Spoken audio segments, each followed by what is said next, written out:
think there's something about the arts and theater specifically that the relationships that you make when you're involved in those things. It's tough to make a career at, whether you're on stage or backstage. There are a select few that can do it and do it well and do it for a living. I mean, she's worked for what she's gotten. She has a natural talent, obviously, that's undeniable, but there's a lot of people with talent. There's a lot of people with talent.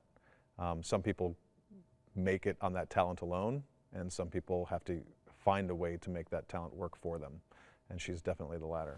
Karen Olivo, West Side Story.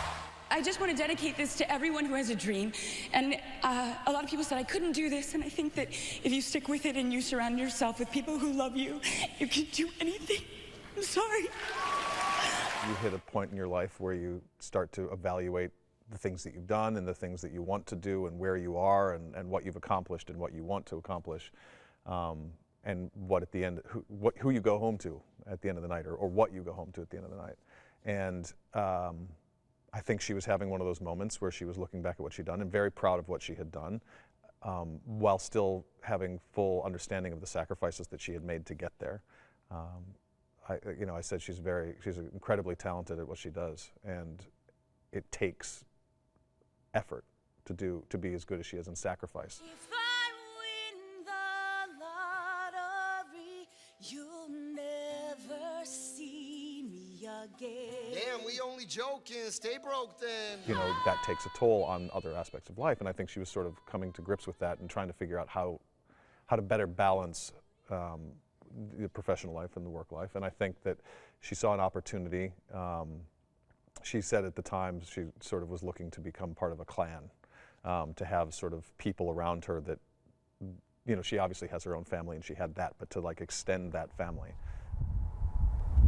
I mean, I was a little proud of my cell job, I guess, of the city, because you know, when we started a relationship, I knew that was always going to be a challenge. So I was a little surprised by her willingness to do so, and obviously very open and welcoming to it. Yeah, we joke about it, you know, about how, you know, her first visit here was when the weather was beautiful, and we all know Madison can be beautiful when it is beautiful.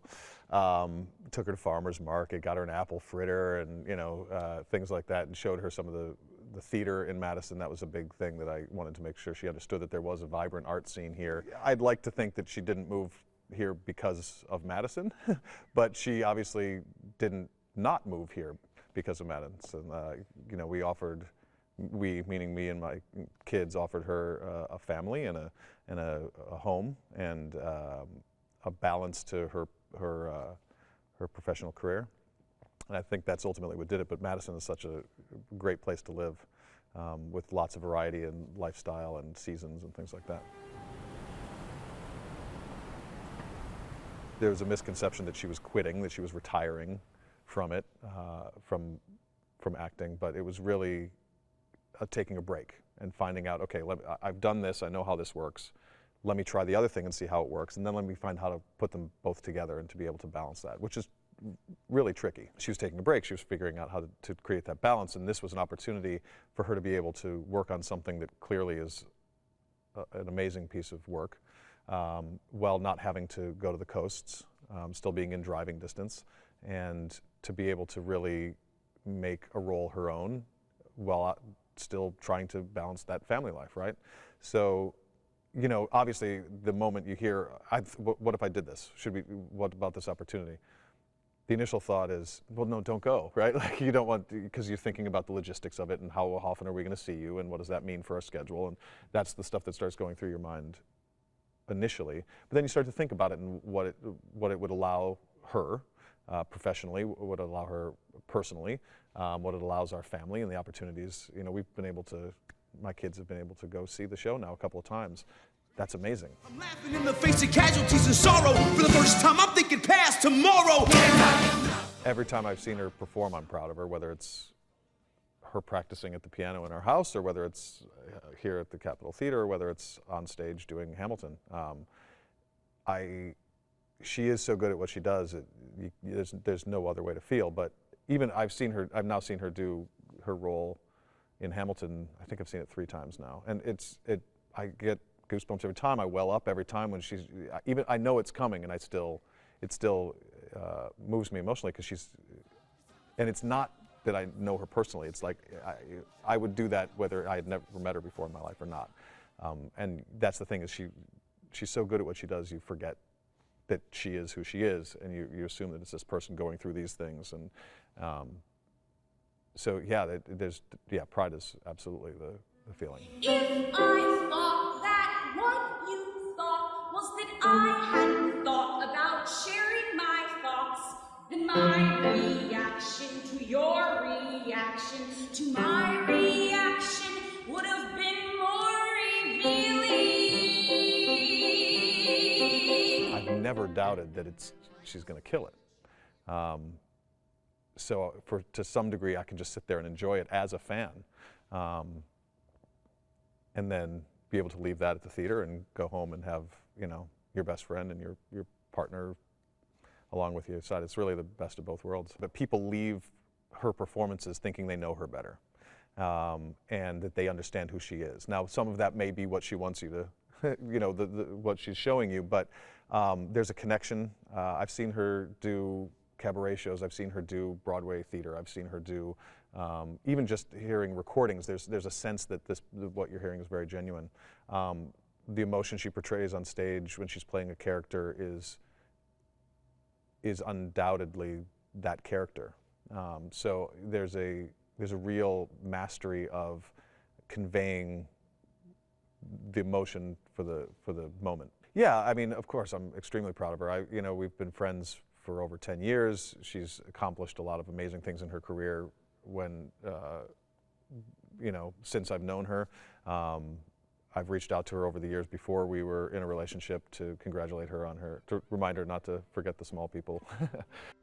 I like the island Manhattan. I know you do. Smoke on your pipe and put that in.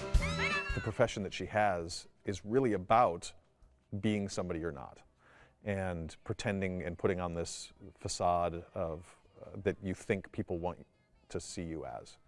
And so to be able to do that in the moment, and when you're on stage and you need to do that, but then to be able to shed that and be yourself and make an actual connection with somebody is something you don't see in everybody in that profession. And it is very rare, and I think it's one of the things that has helped her in her career. And the baby's crying. It's a very different lifestyle, a very different balance for me as well. But I mean, what great opportunities! It's hard to pass those up. And this is about as good a situation as we could hope to have had, to be able to have her work at this level, you know, a couple hours from Madison.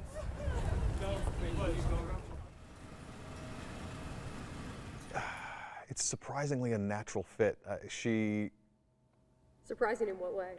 Well, just you think of somebody who has the talents that she has on stage or on camera, and has, through her efforts over her lifetime, has created a position where she can continue to do that, and yet she is drawn to teach. She's drawn to pass on what she has learned. She's drawn to use the medium that she has sort of honed to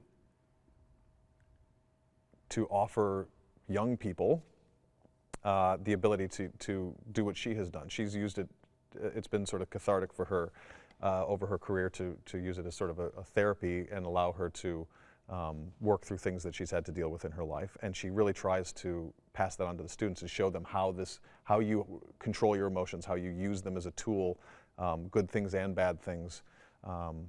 And she reaches students in a way that is genuine. You know, I think we've all had good teachers and bad teachers in our life. Some that are just punching the clock, putting in the hours that they need to, and some that are there because this is what they have been called to do. And she gets great enjoyment and frustration out of it, which means she's dedicated to it. And her students, for better or for worse, walk away from anything that she's done with them different. And I think that is something that is the sign of a good teacher. She may be better at teaching than she is at acting, and she's a really good actress. So there's going to be some lucky people out there that are going to remember having worked with her, and I think that's great.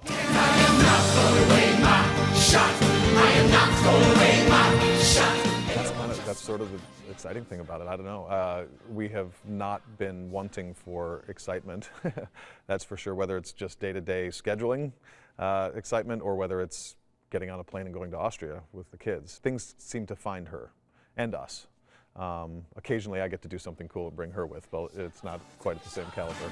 Not throwing away my shots. It's nice to be sort of a fan of your wife, right?